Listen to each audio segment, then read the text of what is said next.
What's up, everybody? It's Jeffrey Lyles welcoming you to another installment of Lyles Figure Files.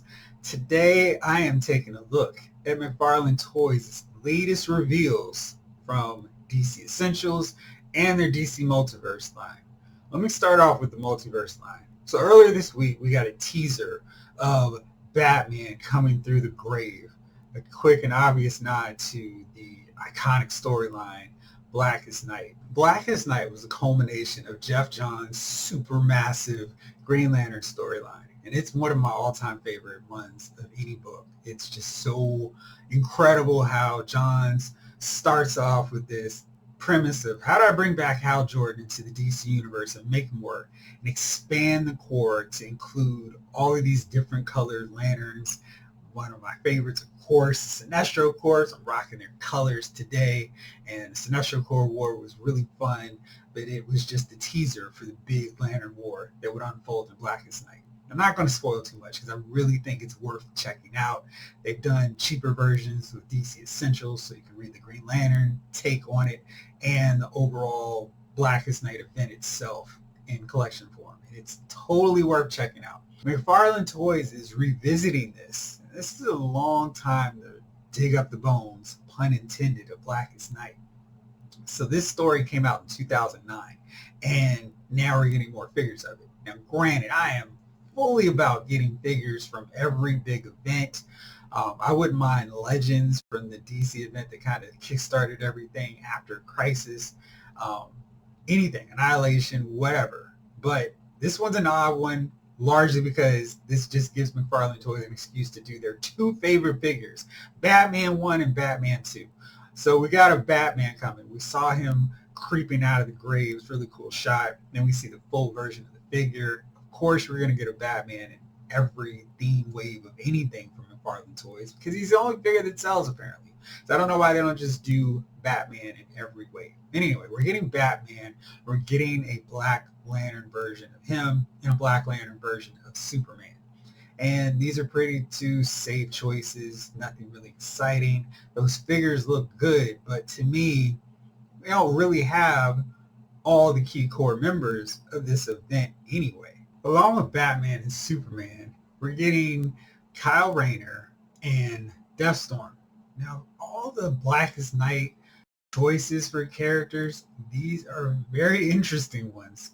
Kyle Rayner, of course, had to take a back seat when Hal Jordan showed back up to take over the main Green Lantern title.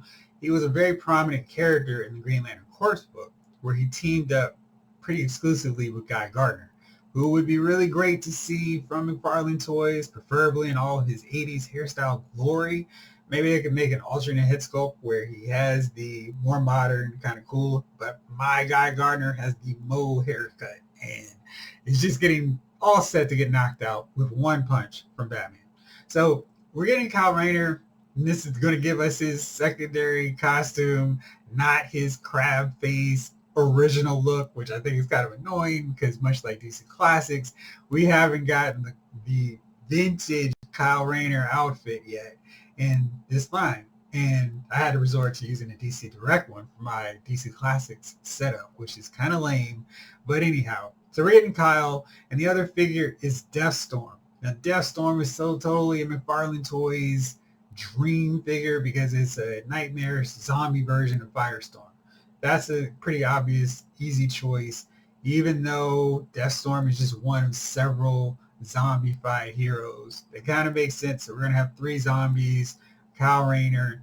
If you didn't get that single pack of Hal, you're short. The Flash figure that we do have doesn't really match up with the version from Blackest Night. So it's kind of weird.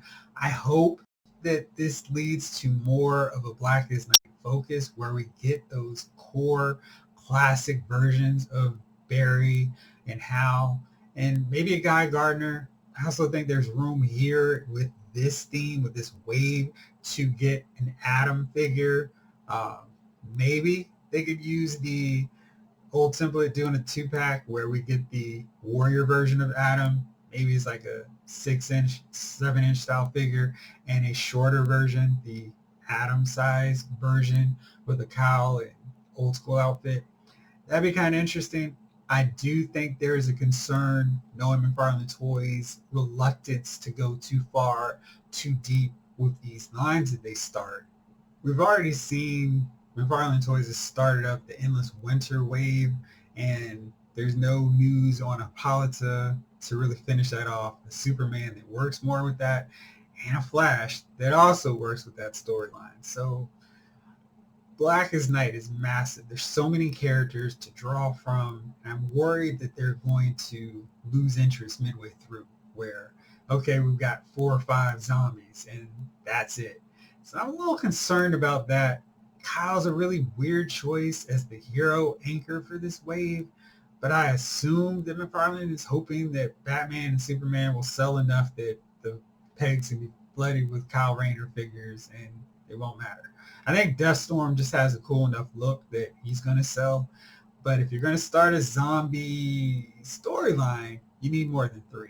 And I assume that they're going to have to get another wave, if nothing else, to make a figure of Necron, the big bad of this event. So we'll see. Hopefully we don't just get a bunch of repaints like what Mattel did with their infamous Rainbow Wave that basically sunk the DC Classics line and just set us up with an Orange Lantern Lex Luthor, a Sapphire Wonder Woman, a Blue Lantern Flash, and a White Lantern Hal Jordan. It was just such a terrible wave, especially when there are so many key figures from Blackest Night that could have just been done in comic book style that would have worked fine and been part of that wave. They went with the repaint setup and it just was awful. There are a number of options that McFarlane Toys could do right now with existing parts. Definitely thinking Lex Luthor that could be used in this wave that could also fit. Now maybe as a retailer exclusive that wouldn't be a bad thing, but I'm worried that they're going to go a little bit too far into making characters that they already have the foundation, the bones to do without key core characters to this storyline. We'll see. I'm kind of leery about what they're going to do. I'm not as optimistic as I am about some other waves, but we'll see what happens. I think this is cool to get more interest in Blackest Night, but I don't think that they're really going to focus and get this knocked out. Maybe they'll give us a Brightest Day counterline where we get those classic versions of characters like Elongated Man, Firestorm, we still don't have, Martian Manhunter, classic comic book look, Aquaman with the short hair. There's lots of potential, lots of ideas flowing from this, but only if they're committed. And I kind of feel like with 4-figure, Build-A-Figure waves, they're going to be all over. And I think if they continue doing Blackest Night, we're just going to see a lot of zombie versions of characters. And that's kind of interesting because in the subset McFarlane Toys DC Multiverse umbrella, they also have the DC Collectibles line, and they are revisiting the DCeased figures, which is the other zombie focused storyline that we've gotten from DC. Like Blackest Night, DCeased has been incredible. It's been so good. If you haven't read it, it's one of those few everybody dies storylines that I actually think is worth checking out. It's really well done. Tom Taylor kills off characters you're not expecting to get killed, but makes the other characters who are surviving or who make it longer than other characters really worth getting invested in. And it's one of those stories where it's like, yeah, there's a lot of death, destruction, and mayhem, and maybe senseless killings, but it's so well done, it's really entertaining. And again, I'm a DC fan that just kind of hates this new cynical, jaded direction of the company's writing. I feel like if it's not the Flash, Nightwing, World's Finest, I'm kind of sketchy and kind of leery of reading it. But those 3, totally worth reading from DC right now. And if you're not, please do so because they're actually great, great, great comic books. But anyway, so DCeased, we're getting, basically, we've already seen these characters from DC Collectibles. It's just McFarlane Toys is continuing the Essentials line just to get these figures out at the very least. So we've got Batgirl, Nightwing, Red Hood. Gee, there's an odd connection between these 3 characters. I wonder what it could be. And Deathstroke. And basically there's just some scarring, some sculpted detail, like a half zombie face or fully zombie face. I really like the DC Essentials line. I thought when they put that out, they really put out classic versions of these guys. Like Superman, this is a comic book version of Superman that is so well done. And the head sculpt actually has articulation that rivals that of Marvel Legends and really looks cool. I mean, like these figures they did were so great.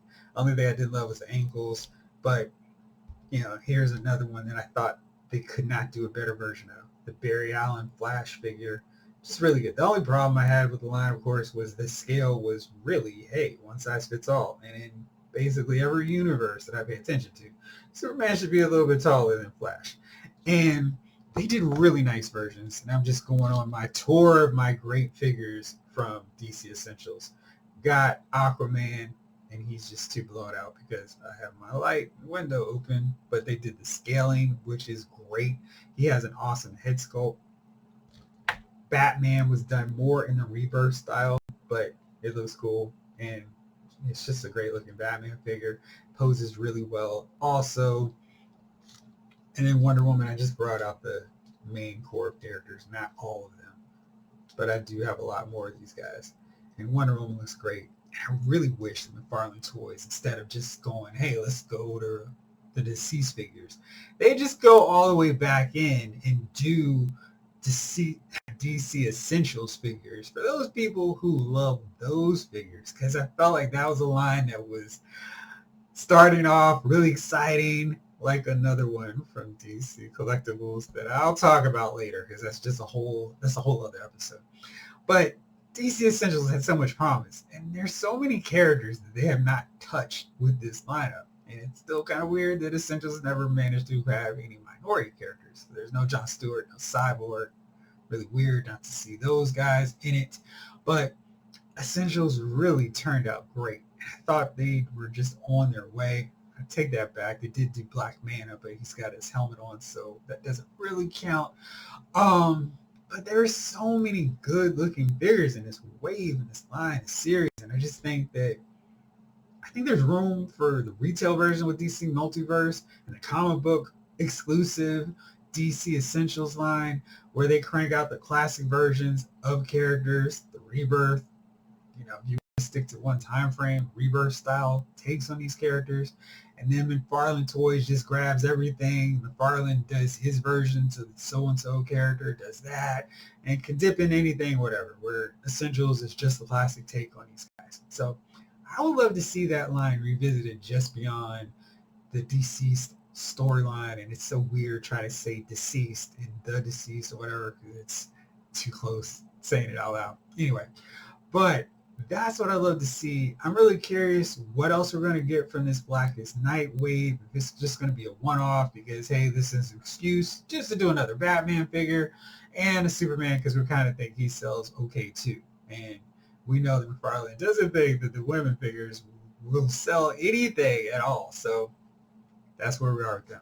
Anyway, that's all for this episode. Let me know what you think. Do you want to see the return fully of DC Essentials? Are you excited about Blackest Night coming back in a figure form? Or are you leery this is just going to start a whole other problem and McFarlane Toys is never going to finish? Alright, so that's it for this episode. Thanks so much as always for watching this episode of Loud Figure Files.